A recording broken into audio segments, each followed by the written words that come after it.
নতুন শিক্ষানীতিৰ বিভিন্ন দিশ তাক ৰূপায়ণ কৰা আমি ইতিমধ্যে আৰম্ভ কৰিছোঁ। আপোনালোকে যদি মন কৰে যে ইতিমধ্যে আগতীয়াকৈ আমি মহাবিদ্যালয়সমূহক জনাই দিছোঁ যে 2022 আৰু 2023 বৰ্ষৰ ভিতৰত অৰ্থাৎ 2022ত আমাৰ টাৰ্গেট 70% এচিভ কৰা, 2023ত 100%, অৰ্থাৎ আমাৰ মহাবিদ্যালয়ত আৰু একাদশ দ্বাদশ শ্ৰেণী নাথাকে। একাদশ দ্বাদশ শ্ৰেণীটো এতিয়াৰ আগৰ কনচেপ্টটো আছিলে 1 to 10, গতিকে স্কুল শিক্ষান্ত পৰীক্ষা দশম শ্ৰেণীত শেষ হয়, মেট্ৰিকত শেষ হয়, কিন্তু এতিয়া 1 to 12 এইটো হ'ল বিদ্যালয় শিক্ষাৰ কনচেপ্ট। গতিকে বিদ্যালয় শিক্ষাটো আমি মহাবিদ্যালয় শিক্ষাৰ পৰা আমি পৃথক কৰিম আৰু এইটো আমি 22তে কৰিম। কিছু বাকী থাকিব হয়তো কিছুমান কাৰিকৰী কাৰণত, চিট এভেইলেবিলিটিৰ কাৰণে, সেইখিনি আমি 23ত সম্পূৰ্ণ কৰিম। একাদশ দ্বাদশ শ্ৰেণীটো মহাবিদ্যালয়সমূহৰ পৰা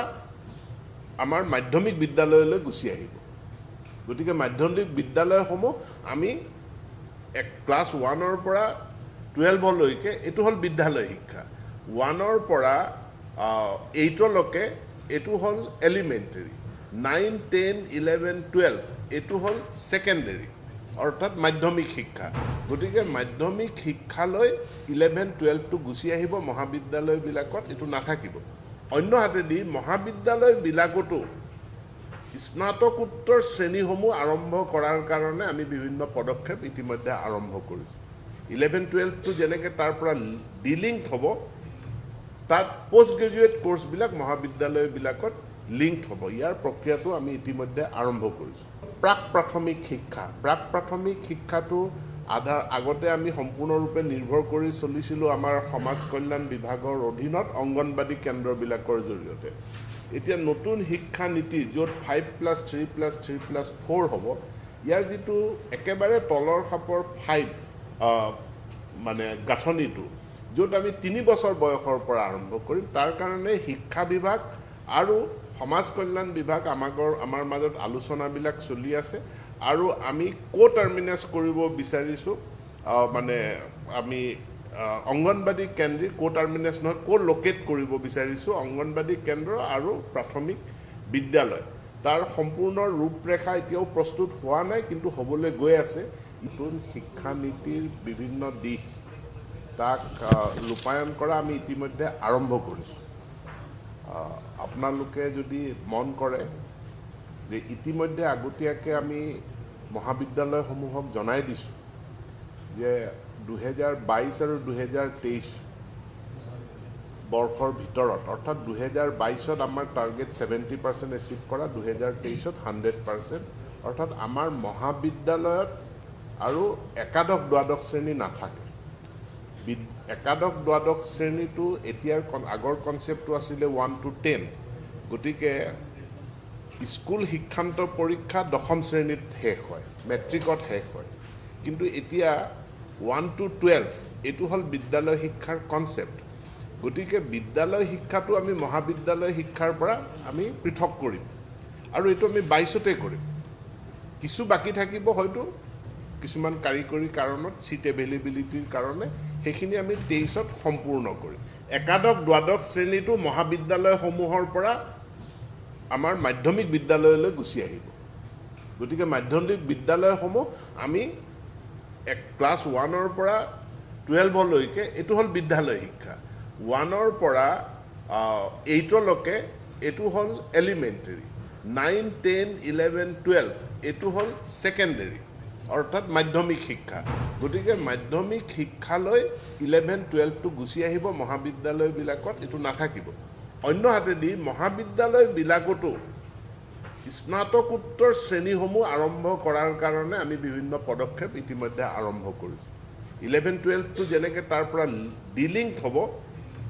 তাত পোষ্ট গ্ৰেজুৱেট কৰ্চবিলাক মহাবিদ্যালয়বিলাকত লিংকড হ'ব। ইয়াৰ প্ৰক্ৰিয়াটো আমি ইতিমধ্যে আৰম্ভ কৰিছোঁ। প্ৰাক প্ৰাথমিক শিক্ষাটো আগতে আমি সম্পূৰ্ণৰূপে নিৰ্ভৰ কৰি চলিছিলোঁ আমাৰ সমাজ কল্যাণ বিভাগৰ অধীনত অংগনবাদী কেন্দ্ৰবিলাকৰ জৰিয়তে। এতিয়া নতুন শিক্ষানীতি য'ত 5+3+3+4 হ'ব, ইয়াৰ যিটো একেবাৰে তলৰ খাপৰ 5 মানে গাঁথনিটো য'ত আমি 3 বছৰ বয়সৰ পৰা আৰম্ভ কৰিম তাৰ কাৰণে শিক্ষা বিভাগ আৰু সমাজ কল্যাণ বিভাগ আমাৰ মাজত আলোচনাবিলাক চলি আছে আৰু আমি টাৰ্মিনাস কৰিব বিচাৰিছোঁ মানে আমি অংগনবাদী কেন্দ্ৰ টাৰ্মিনাস নহয় লোকেট কৰিব বিচাৰিছোঁ অংগনবাদী কেন্দ্ৰ আৰু প্ৰাথমিক বিদ্যালয় তাৰ সম্পূৰ্ণ ৰূপৰেখা এতিয়াও প্ৰস্তুত হোৱা নাই কিন্তু হ'বলৈ গৈ আছে ছাত্ৰছাত্ৰীসকলৰ মানে বোধগম্য হোৱা জ্ঞান সংখ্যাৰ জ্ঞান এইখিনি যাতে সঠিকভাৱে দিব পৰা যায় তাৰ কাৰণে যোৱা কালি মাননীয় মুখ্যমন্ত্ৰী ডাঙৰীয়াই আমি যাত অসমত নামকৰণ কৰিছোঁ নিপুণ অসম সেই নিপুণ অসম মিছনটো অভিযানটো যোৱাকালি মাননীয় মুখ্যমন্ত্ৰী ডাঙৰীয়াই আৰম্ভ কৰিছে আৰু এইটো ক্ষেত্ৰত আমাৰ যিখিনি এক্সিষ্টিং টিচাৰ আছে আমি কালি আমাৰ এটা এছেছমেণ্ট হৈছে যে আমাৰ 2 লাখতকৈ অধিক আমাৰ শিক্ষক আছে গতিকে নতুন শিক্ষক নলৈ পেলাই এই আমাৰ যিখিনি শিক্ষক ইতিমধ্যে আছে আৰু এতিয়া এইকেইদিনত মাৰ্চ পৰ্যন্ত আমাৰ যিখিনি নতুন নিযুক্তি হ'ব সেই শিক্ষকসকলৰ জৰিয়তে এই নতুন গাঁথনিত শিক্ষাদানৰ ব্যৱস্থাটো কৰা হৈছে ইয়াৰ লগত নতুন শিক্ষা নীতিটোত এটা খুব গুৰুত্বপূৰ্ণ বিষয় এইটো হ'ল শিক্ষকৰ প্ৰশিক্ষণ টিচাৰ ট্ৰেইনিংটো হ'ল নতুন শিক্ষানীতিৰ খুব গুৰুত্বপূৰ্ণ অংগ গতিকে ইয়াতো আমি পৰিকল্পনা কিছুমান কৰিছোঁ এটা প্ৰাক প্ৰাথমিক শিক্ষকসকলৰ প্ৰশিক্ষণৰ কাৰণে বিশেষ ব্যৱস্থা গ্ৰহণ কৰা আৰু এটা কণ্টিনিউৱাছ এডুকেশ্যন আৰু ইয়াত এইকেইদিনৰ ভিতৰতে আমি খুব কম সময়ৰ ভিতৰত আমি ৰাইজৰ বাবে মুকলি কৰি দিম যে বিজ্ঞান আৰু অংক গণিতৰ শিক্ষকসকলৰ বিশেষ প্ৰশিক্ষণ বিশেষ ট্ৰেইনিং তাৰো এটা ব্যৱস্থা কৰিছোঁ গতিকে নতুন শিক্ষানীতিৰ প্ৰৱৰ্তনটো আমাৰ আৰম্ভ আমি কৰিলোঁ এটা কিক অফ কৰিছোঁ কিন্তু ইয়াত যিসকল মূল পৰিকল্পনাকাৰী সেই ব্যক্তিসকলৰ লগত আমাৰ পোনপটীয়া ভাৱৰ আদান প্ৰদান আলোচনা হোৱা নাই আৰু সেইটো আমি ভাৰতবৰ্ষৰ ক্ষেত্ৰতে মানে যথেষ্ট পায়োনিয়াৰিং এটা ষ্টেপ এই নৰ্থ ইষ্ট এডুকেশ্যন কনক্লেভখন য'ত UGCৰ চেয়াৰমেন ডাঙৰীয়া আহিব AICTৰ মানুহ আহিব বিভিন্ন শিক্ষাবিদসকল আহিব ইউনিভাৰ্চিটিৰ বহুকেইজন ভাইচ চেঞ্চেলৰ আহিব আমি তেওঁলোকৰ লগত আলোচনা কৰিব বিচাৰিছোঁ আৰু তেওঁলোকৰ লগত মুখামুখি কৰাই দিব বিচাৰিছোঁ আমাৰ ইয়াতে যদি চাই যে আমি প্ৰিন্সিপালসকলক মাতিছোঁ VC সকলক মাতিছোঁ হেডমাষ্টাৰসকলকো মাতিছোঁ আৰু মেনেজমেণ্টৰ মানুহো মাতিছোঁ আৰু নিশ্চিতভাৱে আমাৰ যিসকল ইয়াত বিভিন্ন সংগঠন আছে শিক্ষক কৰ্মচাৰী সংগঠন তেওঁলোকৰ প্ৰতিনিধিও ইয়াত অন্তৰ্ভুক্ত থাকিব আৰু বৰ্তমান সময়ত আমি এই সংস্থাসমূহৰ পৰা যথেষ্ট আমি সহযোগিতা পাই আহিছোঁ আৰু তেওঁ সকলোৰে সহযোগিতাত আমি স্মুথলি এইটো কেৰি কৰিব নিউ এডুকেশ্যন পলিচিটো কেৰি কৰিব পাৰিম বুলি আমি ভাবিছোঁ আৰু উত্তৰ পূৰ্বাঞ্চল ভিত্তিকভাৱে এই কাৰণে পাতিছোঁ ইয়াৰ 2টা কাৰণ আছে উত্তৰ পূৰ্বাঞ্চল হিচাপে পতাৰ কাৰণে 1 নম্বৰ কাৰণটো হ'ল উত্তৰ পূৰ্বাঞ্চলৰ আটাইতকৈ ডাঙৰ ৰাজ্য হিচাপে আমাৰ এটা অভিভাৱকত্বৰ দায়িত্ব আছে আমাৰ এটা নেতৃত্ব দিয়াৰ এটা ৰেছপন্সিবিলিটি আছে